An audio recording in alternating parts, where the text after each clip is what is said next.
Good evening. I am Jean-Louis Cohen, a transatlantic architect and historian.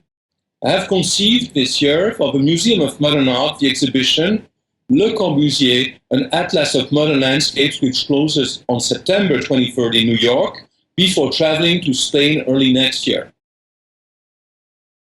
The museum had organized in the past several exhibitions on Le Corbusier, beginning in 1935, but had never devoted a full retrospective revealing the breadth of his creativity.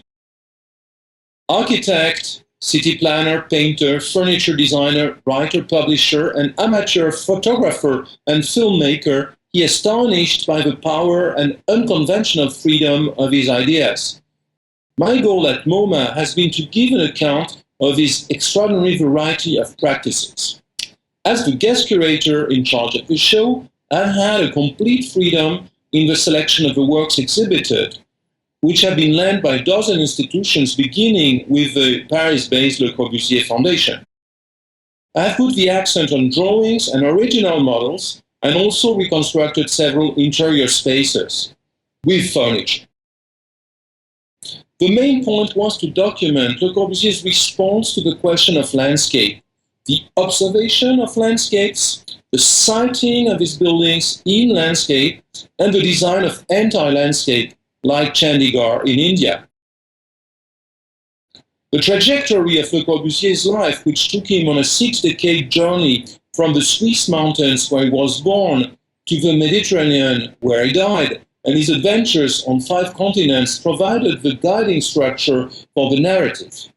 From the very, very beginning, a critical aspect was, in my perspective, to complement the drawings, the paintings, and the 3D rooms with a fresh, original, pungent vision of Le Corbusier's buildings as looking at and as installed in landscape, conveying an impression of the sites as they are today.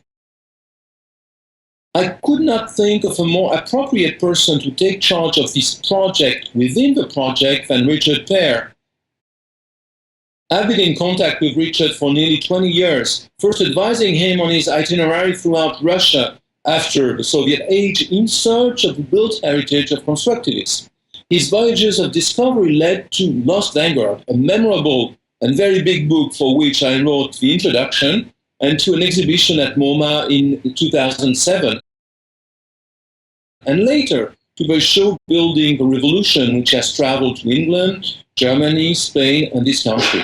Its presentation in Atlanta at Lumiere accompanies Richard's lecture at the Carter Presidential Library. Richard has brought to Le Corbusier and the Russian avant-garde all his skills, his knowledge of art, of history, his curatorial talent, his literary elegance, and of course, his mastery of the art of photography.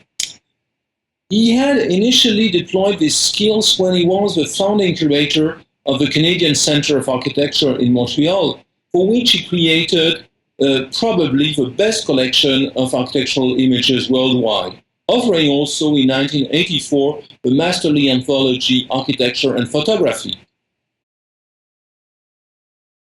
After all these projects, one could expect from him a revolutionary vision of Le Corbusier's oeuvre. The cycle of photographs he has made so far, which will be continued in order to become a new, marking book, shows how powerfully, how skillfully he had captured with his lens the strength and the poetry of these sites from India to France.